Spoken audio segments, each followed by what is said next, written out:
rolling. Okay. I can't see it now. All right, Steve, so go, Don, Steve, whoever wants to start. Train us. Okay, I'm Steve Shore, I'm Don Smith. We're the principals of Capital Business Funding, which is an accounts receivable financing company, or factoring, as some people call it. And what we do is we buy the receivables of business, which are sent ordinarily to the other businesses they deal with. So we buy their accounts receivable, in other words. And when I say we buy them, they actually sell those invoices to us and assign the right to collect those invoices to us. In exchange, we advance them immediately a percentage of the face amount of the invoice. It's typically anywhere from 70 to 85%. And then we collect directly from their customer who they've invoiced, pursuant to a notice that we send, pursuant to the law that exists with respect to such transactions.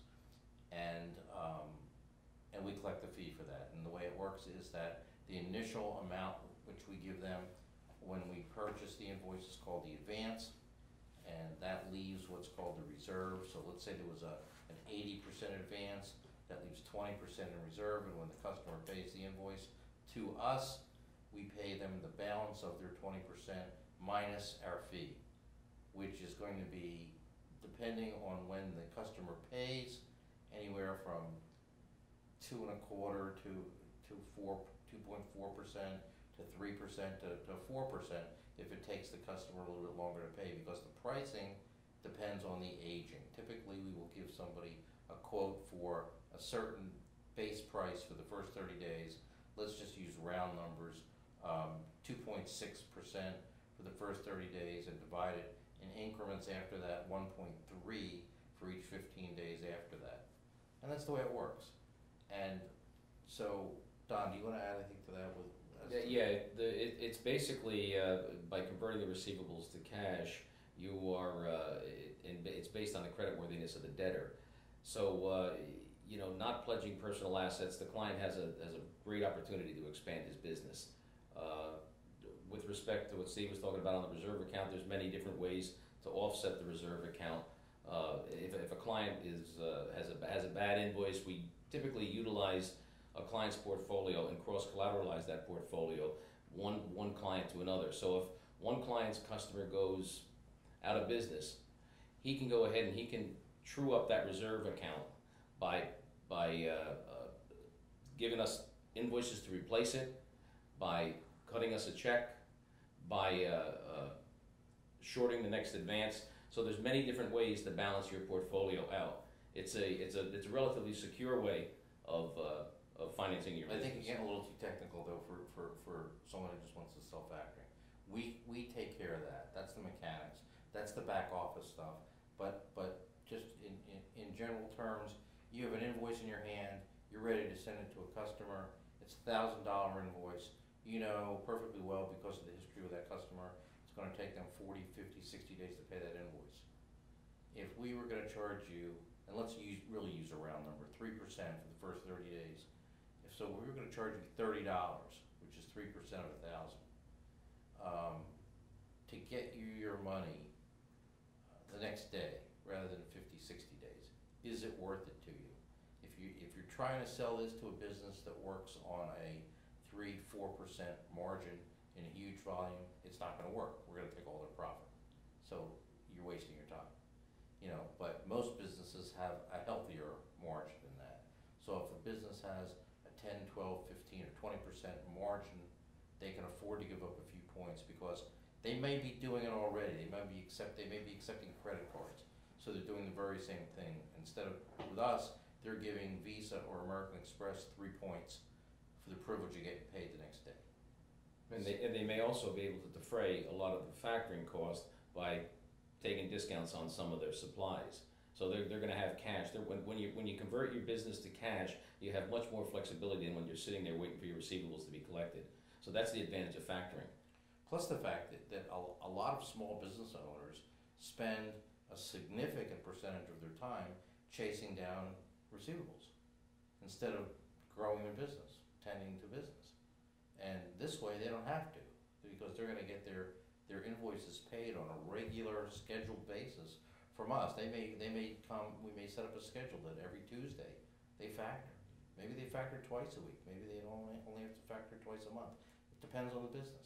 But they know they're gonna come in, they're gonna give us their invoices. We get those invoices confirmed by our back office, meaning we don't just hand money over on an invoice.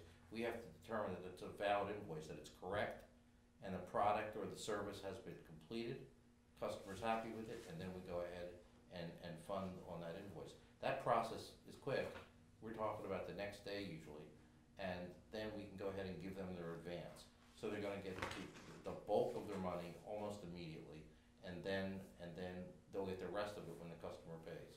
You may find that some of the customers are given or forced to give unreasonable discounts right now. You know, they may give 4, 5, 6% for net 10, and their customer may not pay them for 15 or 20 and still take that percentage. So they are absolutely out of control with respect to the percentages that they have to give away at the face value of the invoice in order to control their cash, because they're just doing anything they can to get some sort of cash flow in. This you basically you control your cash, because the way we fund is our fees start the day we fund. So if you have customers that are paying you in 60 days and you have a 30-day rate that you'd rather stay within that 30-day range, well, you can sell us the invoice today. We'll go ahead and we'll stamp it, we'll send it on to the customer, we'll confirm it. It'll be in our system, but we will not fund until the 30th day. When they pay in 60, you're actually paying the 30-day rate. So it keeps your fees down to a bare minimum. It increases your profit, it increases your cash flow. Somebody once told me, and I've never done it, I don't have the guts to do it, but it's an interesting way to market this. You walk into a guy's office and you're trying to explain factoring to him, maybe he doesn't quite understand it, and you just say to him, do you have an invoice on your desk that's ready to get sent out? And the guy says, okay, I have an invoice right here, okay, let's see, it's for $5,000, okay, I'll buy this from you, okay? And it's a $5,000 invoice, here's $4,000. Just right on here assigned to Capital Business Funding.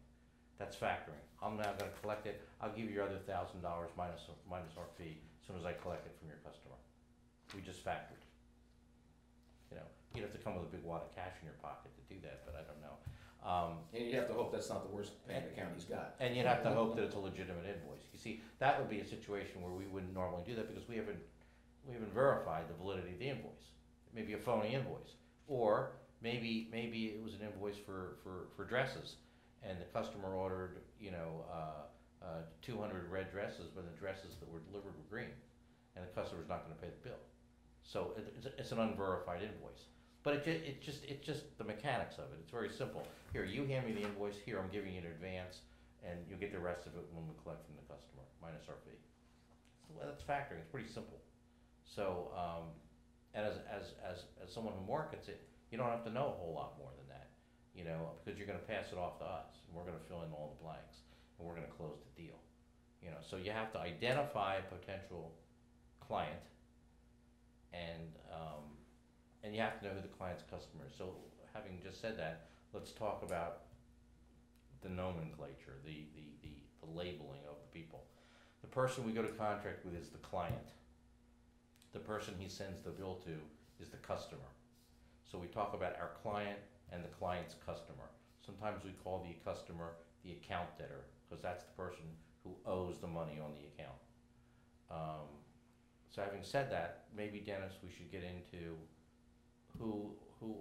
what's the target? Who are we looking for? Yeah, who's our target market? Who's this going to appeal to? Which B2Bs are we looking for? I mean, you got to know I grew up in the advertising business. My dad was an advertiser.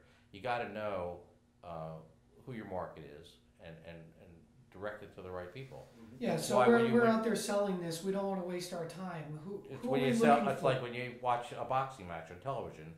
The advertisers are not, the same people that do the soap operas for ladies. Mm-hmm. You see razor blades and tires and men's stuff. So you have to market to the right people. So okay. Who's my top 10 industries of who I'm trying to go after right now or looking for? Before I name the top 10 industries, and I don't know if I can get up to 10, I'll try, but you're looking for someone who needs cash faster. And obviously this is just straight business to business. This is business to business. Okay. Let's take a lawn company, a landscaper for instance. The landscaper that may have come to you, he has 1,000 residential accounts. You know, Mr. Jones, Mr. Smith, blah, blah, blah, $100 to him, $100 to him, no good, Try not to touch the table. sorry. It's okay, it's just the Um, audio is gonna. We come don't up. wanna track down and look for money from all these individual people. This is strictly business to business. So no, if there's a business retailing to customers, that's obviously, this is not who we're looking for in our target. No. We're looking only for somebody that has a business to business account receivable. Right. Okay. Yeah, no, we do not factor consumer debt. No, and okay, so if I found somebody that had an account, are we looking for, let's say they only have one supplier, one. Wait, before we place get into they that, go let's to? talk about, Okay, why somebody would wanna factor. okay, Okay, if all their customers paid the bill in paid their bills in one day, they don't need to factor. Let's give some examples of that. Restaurants don't factor. mhm, Why? Because when they provide the product, you finish your meal, what do? You pay them. mhm.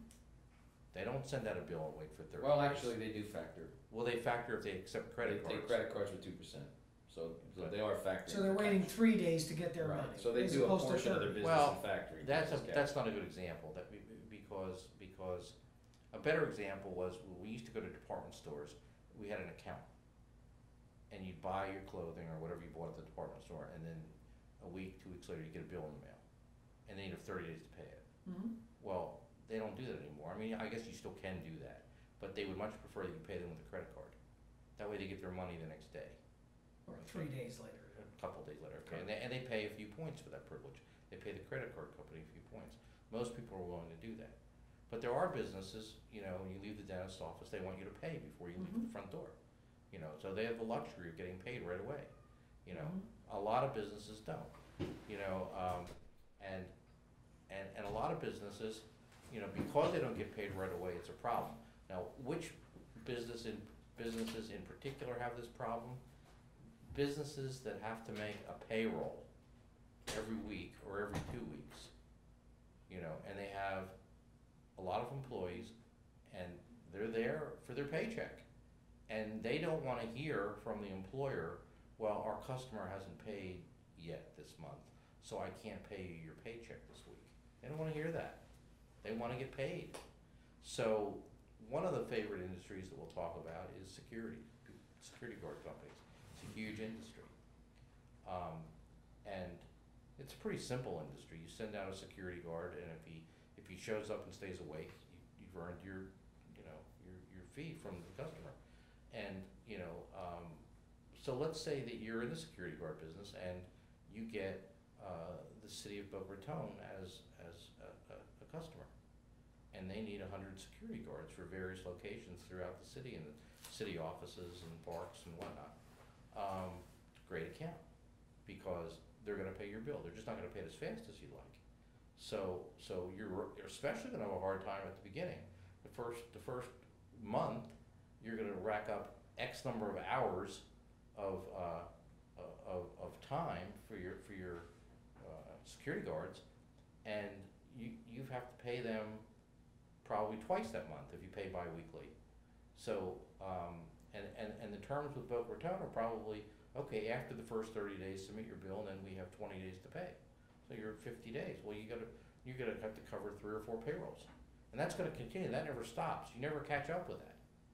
So this fills in that gap, and it gives you the ability to meet your expenses when those expenses arise, not when your customer chooses to pay you. And again, in that situation, it's a good example, if you sent your bill out to Boca Raton, not after the first month of service, but after the first day of service, and after the second day and the third day, and as to each bill they paid you with a credit card, you'd have a constant flow of cash. Mhm. And you'd never be behind, you'd always have enough money to pay your employees. But it doesn't work that way in the real world. So that's where we come in. I'll let you talk. No, I mean, you know, I can't say any better than that. It's that's why some of the best clients out there are the staffing companies. You know, the Right. security guards. That's staffing. That's a form of staffing. Mhm. You have So- nursing, you have, So you have nurse clerical. staffing, So let's Nurse talk staffing, about every- who, any kind of staffing. who's yeah. got a big payroll? nurse That, staffing okay, companies. that would be, a no-brainer is to look for someone that has Friends a own big nurse staffing payroll. companies. Who's got the biggest payroll? Companies that deal only in services and virtually no products have, you know, Temp agencies. Temp agencies, janitorial, janitorial, staffing. I mean, yeah, janitorial companies have to buy brooms and soaps and stuff, but basically they're sending out people to do some work. The same with exterminating companies, the chemicals are probably a tiny portion of it. Basically, they're sending people out on the road, you know, to exterminate. Commercial janitorial companies. like you Commercial said. janitorial. Somebody's cleaning Com- Citrix and Commercial, cleaning the big high towers for commercial Bank of swimming America. pool maintenance companies, Yeah. huge business. We live in South Florida, every condominium, every hotel, every country club, every university, they all have swimming pools. Mm-hmm.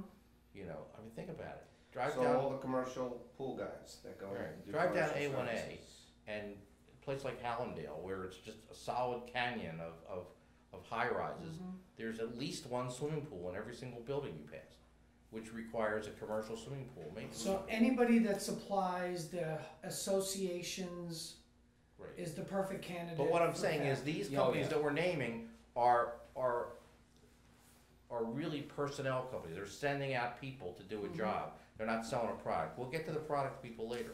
But right now, anybody that provides a service with a lot of people, there are people that send out, you know, home health care aides to the elderly. That's staffing, you know, just like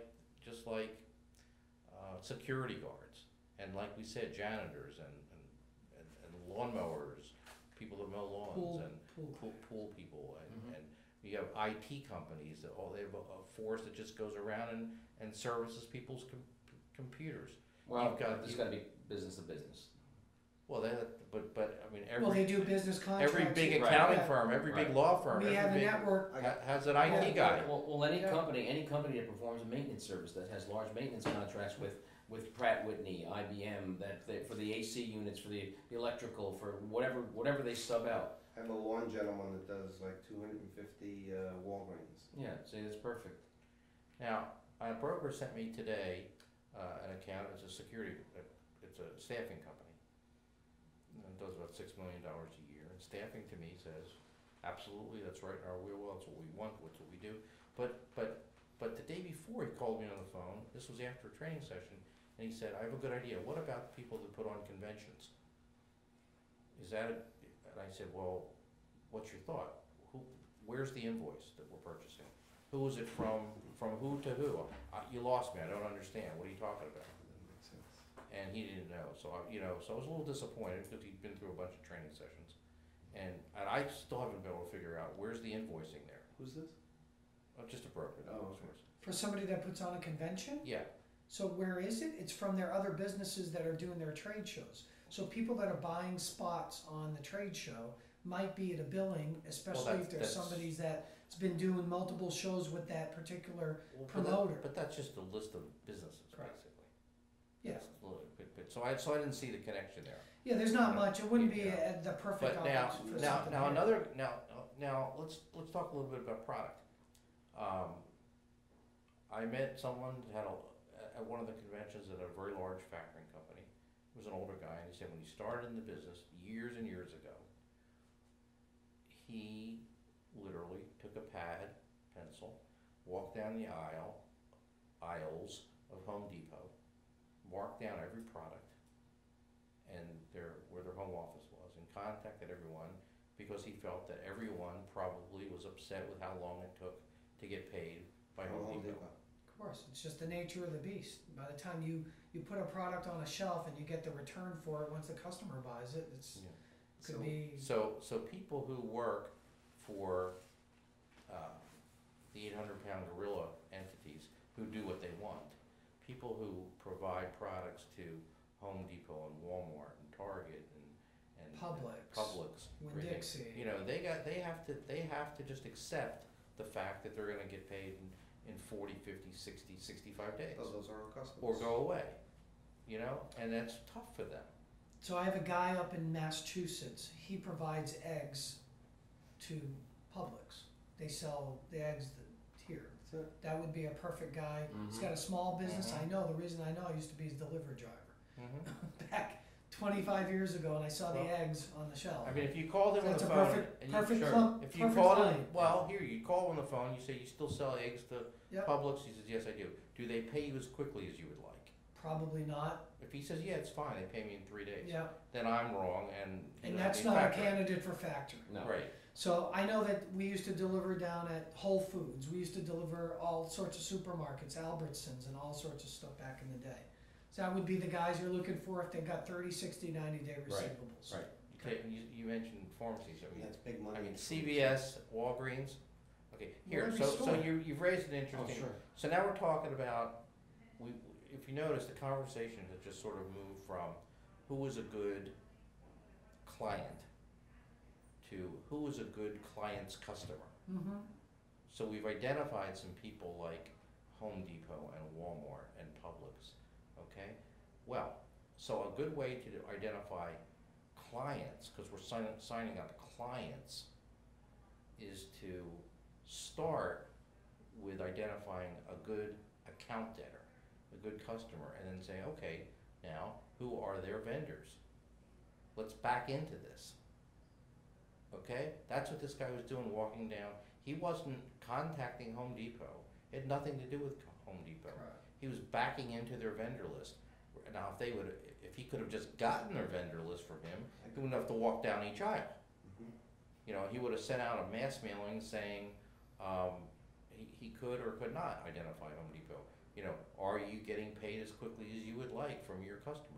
How about your So largest that's why customer? So- you would start, if you really wanna start at the top, you would start at the federal government. Yeah, Then you would well, start at every the state level, then at the county municipality, level, then at the city municipality level. has a vendor And- list Absolutely. that you so- can go and, Right. and they have their vendors that clean their buildings, Right. that supply them The their school No, a toilet lot of board, this paper. is school public board. knowledge school also boards. when it comes to government. It's all public sorry? knowledge for Right. for It's federal. all and- public knowledge. It's all Oh, public yeah, knowledge. yeah. So we can get. Yeah, So- and the way to sell it, to me, it's so easy.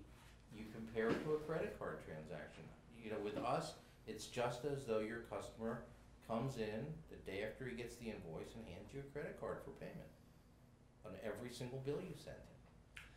So, we talked about identifying the people with the customers. So we talked about identifying the businesses that have the right customers in the business side for accounts receivable. We talked about some industries that we should go after in terms of where's our best time used to look and identify. Right. Walk down the shelves, look at the municipalities, the government agencies. Who are the suppliers to the airport facilities or any schools, Hospitals, hospitals, universities. you know. So, and these have are hundreds of thousands and vendors. thousands and Right, hundreds and of it's vendors. repetitive. Correct. In other words, if you're able to determine who sells, let's come up with a product to a hospital. Textbooks or for schools, for universities. For textbooks to universities, okay. They're gonna sell those to the universities continually. The furniture. Furniture, it's not a one-shot deal. Correct. They're buying it all the time. And the egg guy for Publix, it's every week or every month. It's not a one-shot deal. We don't do the one and done deals. If someone says, I have an order for $100,000 worth of X to Walmart, and that's it. It's a one-time order. We probably are not gonna get involved in that. We're looking for repetitive, we're looking for Correct. someone with an ongoing customer. Hospital base, Mm-hmm. big business. Mm-hmm. And hospitals, Medical supply companies. hospitals pay Medical 60 supply to 90 company days. is a Right, hospitals. Hospitals pay Huge. slowly. huge It's so factor. It's a slow and I perfect- can get perfect those lists. candidate. Perfect, Yeah. I can absolutely get perfect. those. Perfect They're candidate for huge. medical supply. It's a huge industry. The medical supply companies sell to doctors' offices, hospitals, medical clinics, you know, Okay. they What are some of the don'ts that you could, if I'm new to this business, based on your experiences, what are some of the don'ts? Just a few And the don'ts. mistakes that we don't wanna make. Yeah. well, okay. So we don't waste our time as Well, salespeople. there's a difference between don'ts and ones that we don't do. Okay. Okay, business to consumer, we said we're not interested in, okay? There are certain industries and certain kinds of billing that we wanna know about it. Bring it to our attention, we'll try to make it work, we'll try to find a home for it if we can't do it. But the doctors bill insurance companies every day for the patients they saw that day. So that's third-party medical billing. It's complicated, and we've all been to the doctor, you go in there and he does a procedure, you see there's a bill for $2,000, he submits it to your insurance company, and they pay him $400 for it, and he accepts it. So we couldn't factor that $2,000 invoice, because we don't know what it's worth. They don't know we don't know what they're gonna pay on it. But there are certain companies that's all they do. And they've got a database, and they've got the software, and they know exactly what United Healthcare is gonna pay on a $2,000 procedure. They know it's $400.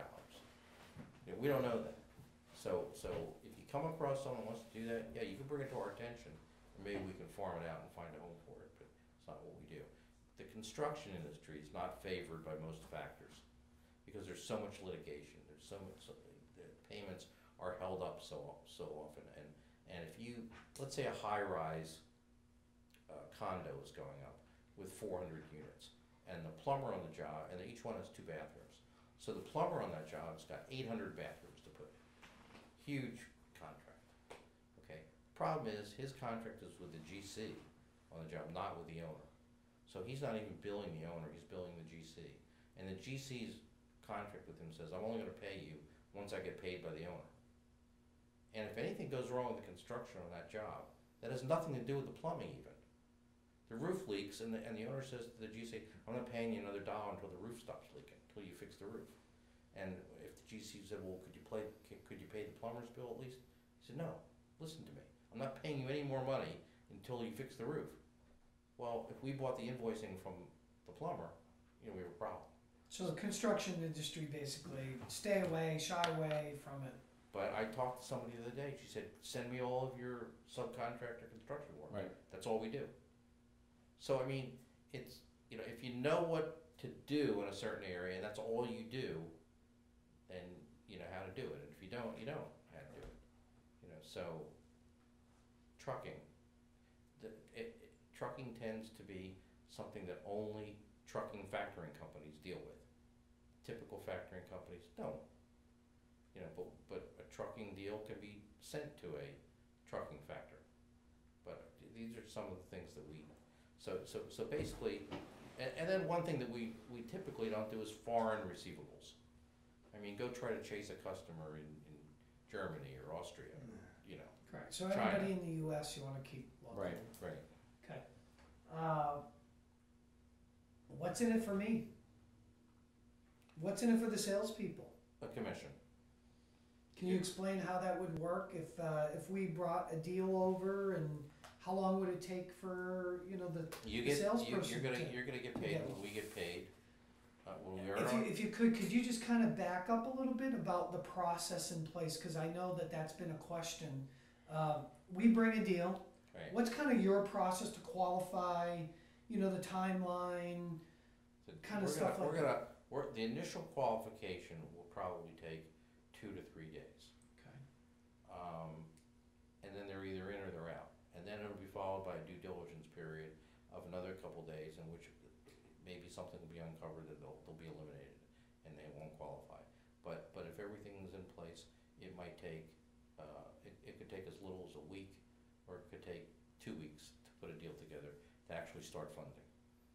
Okay?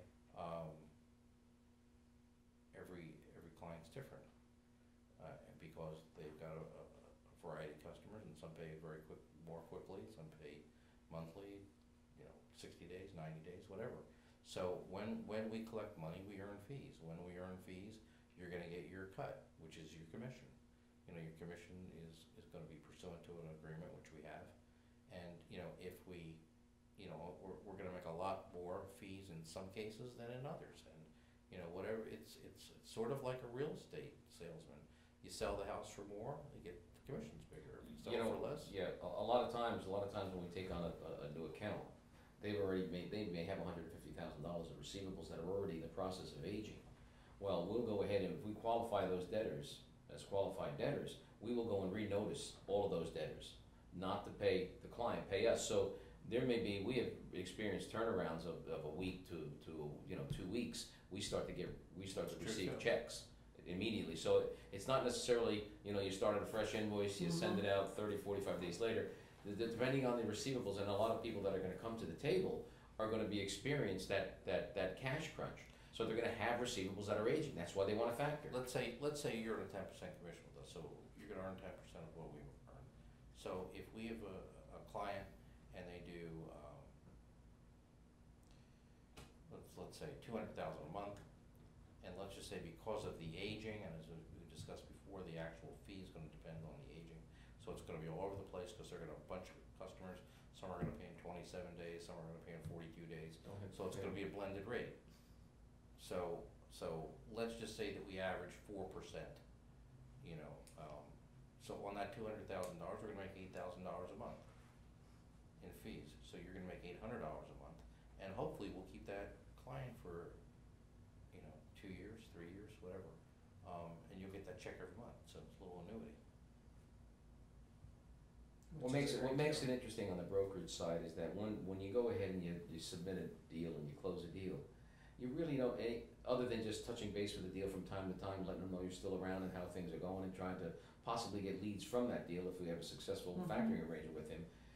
You move on to the next account. So you're constantly building up this portfolio, building up this annuity. And as you're going back, this is performing behind you. So if we bring you a company and that company gets factoring and they become a great client and they're happy with everything, they refer 2 more businesses, does that fall under our book of business? Yeah. Okay. Well, you're gonna be soliciting that from them.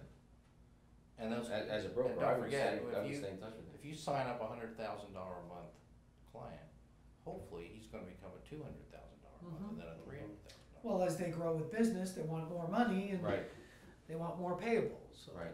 And the so, receivables. Give you more receivables. brokering, sales commissions are, can be great if you're successful. I mean, you literally could make one phone call and land a big account.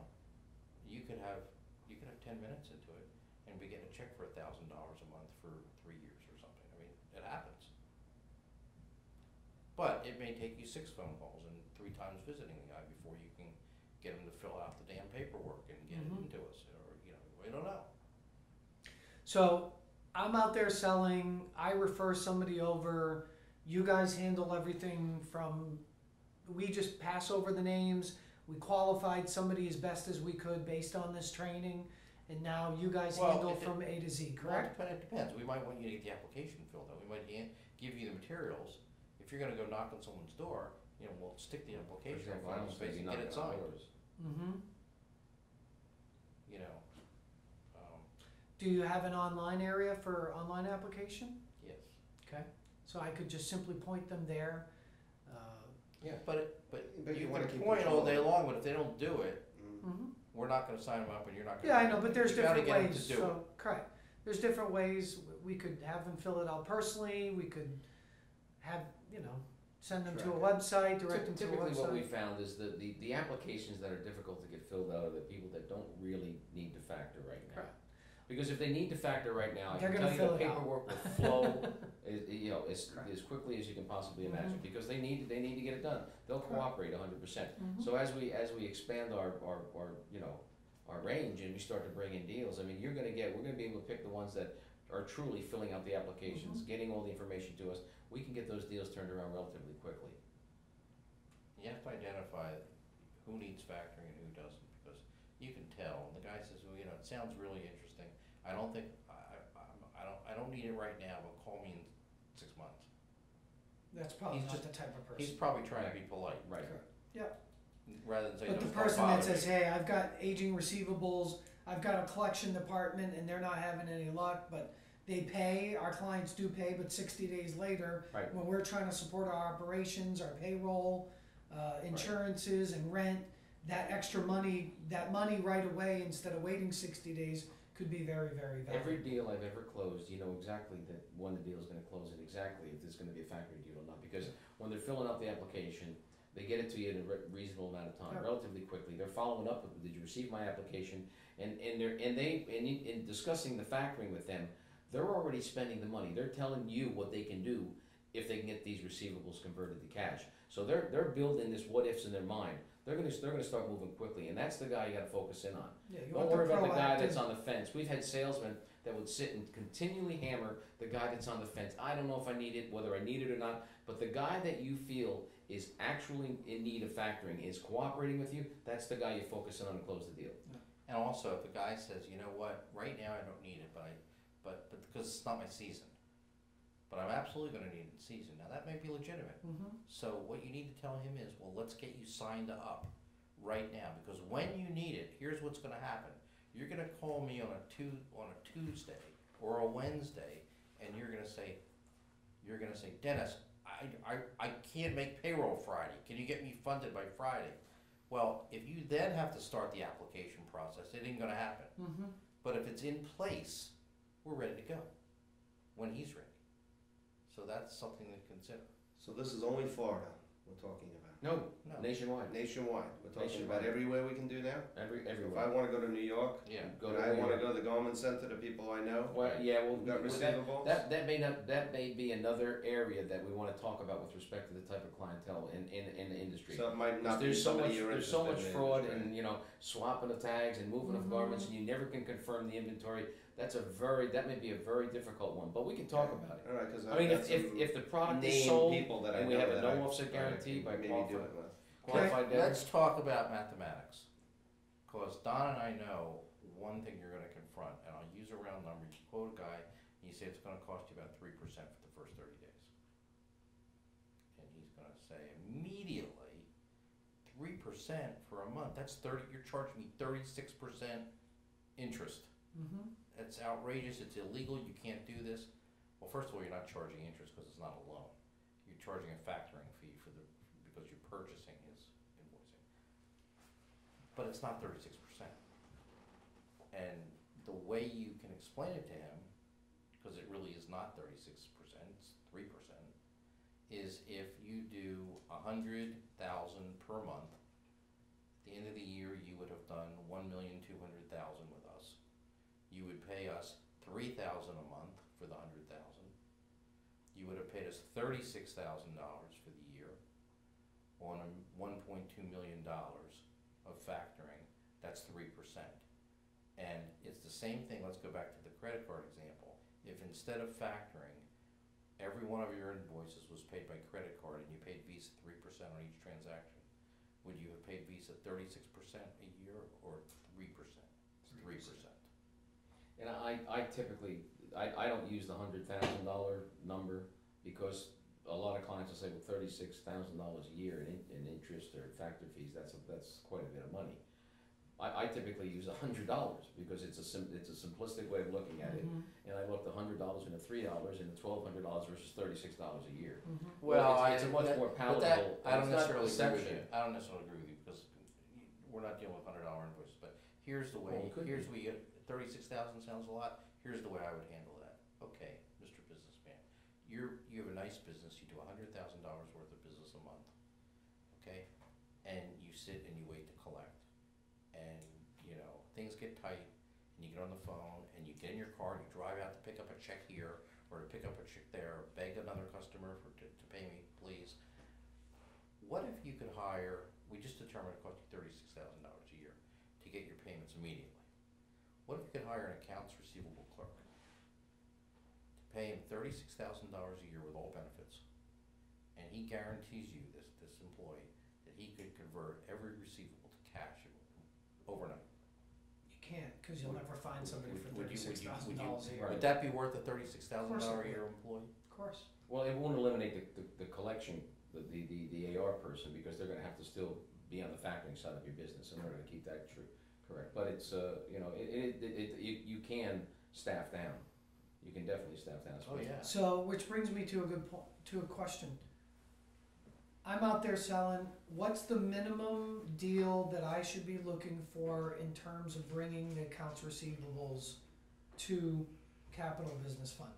Well, I'd like to Am say. I looking for 5,000 a month? Am I looking for No. 100,000 a month? What's the minimum that we should be looking We're probably looking for, what would you say, 25,000 as a minimum? Boy, that's That's a low. bare bones That's minimum. low. And the only reason you take a $25,000, if the guy had a lot of promise, in your opinion, it's $25,000 a month to Walgreens, and he sells them 2 products, but he manufactures 12. Okay. And he might And be he's got the making more. promise of selling them extra products, and that 25 could easily become 50 and 75 and 100. Correct. But if someone who's been rolling along, you see that that's has been his average for the last 10 years, and it's $25,000 a month, that's probably too small. So, what's my 30-second elevator pitch to a business owner? I've identified their business, that they're doing business to business. They either have a lawn company, security company, they're supplying to Publix, CVS, Home Well, the Depot. They've got the products. Okay. I meet somebody, they tell me what they do. Well, the hook is, What's my 30-second would it help pitch? you if you collected your invoicing more quickly? Mhm. So Would that's that- it. would So that help- basically, would that my help your business? first opening line is, Mr. and Mrs. Business Owner, would it, do you have, I wouldn't say to them, hey, I wouldn't pre-qualify them at, do you have receivables that are lagging 30, 60, 90 days I that mean, you'd love to collect on? The No, line I I agree always with you. use. There may be a lot of people that get paid in 30 days, but they'd be a lot better if they got paid in 2. Correct. Yeah, the line I Yeah, always but use see, are. We have the had answer people, to that we have question. had people who have factored invoices to customers that pay in 10 or 12 days, because that's not fast enough, Mm-hmm. because it was product, and they had to pay for the product quicker than that. Okay. They needed to get paid in 1 day or 2 days. 10 or So 12. even 10-day net with their accounts receivable. Well, that's an unusual circumstance. Correct. But Typically, it has happened. if you're a businessman, you get a customer to pay you in 10 or 12 days, you're pretty lucky. Mm-hmm. But it all depends. Okay. Anything else we need to cover? Yeah, I mean, with respect to the opening line, I mean, I always ask the people, are you interested in converting your receivables to cash? And you're gonna get the answer, yes. And they're gonna ask you how much, and then you're gonna start, it's gonna open up the conversation, but that's the line, that's the hook that I use all the time. Do you have any interest in converting your receivables to cash? And of course they're gonna say yes. Mm-hmm. But they're gonna follow it with what's the program and how much does it cost? Yeah, And then you can get that's a into it. tough question. What does it cost? I mean, you could say 2 to 3% for first 30 days. That's a big range. But there are definitely clients we have at 3% for the first 30 days. Depends on what the advance rate is. If somebody wants to keep their fees lower and they can afford to operate with a 70% advance or a 65% advance rather than an 85% advance, we can give them a lower fee. If somebody wants an 85% advance or even a 90% advance, if they've got a super account debtor like a government or Walmart or CVS. CVS, maybe they want a 90% advance. They might pay 3.2 for the first 30 days. It's an art and a science, and we have Correct. some. There's no fixed, but there's a variable depending on the client, Right. depending on. It depends on their volume. It depends on the nature of their business. Or, Correct. it depends on who their customer is. It depends on the advance rate. And a client can grow into lower fees too, based on his volume and based on the performance of his account. If a guy comes in with $100,000 a month, we quote him a fee, and all of a sudden in 6 to 8 months, the guy's up to $500,000 a month. Well, he's obviously going to be a key account, and he's going to demand a little bit more attention. So he may come in and look for a reduction in fees, and there may be something that we can do there. There are a lot of things we can do to close a deal. Once we can talk to somebody, we might suggest to him that you're going to factor every Monday.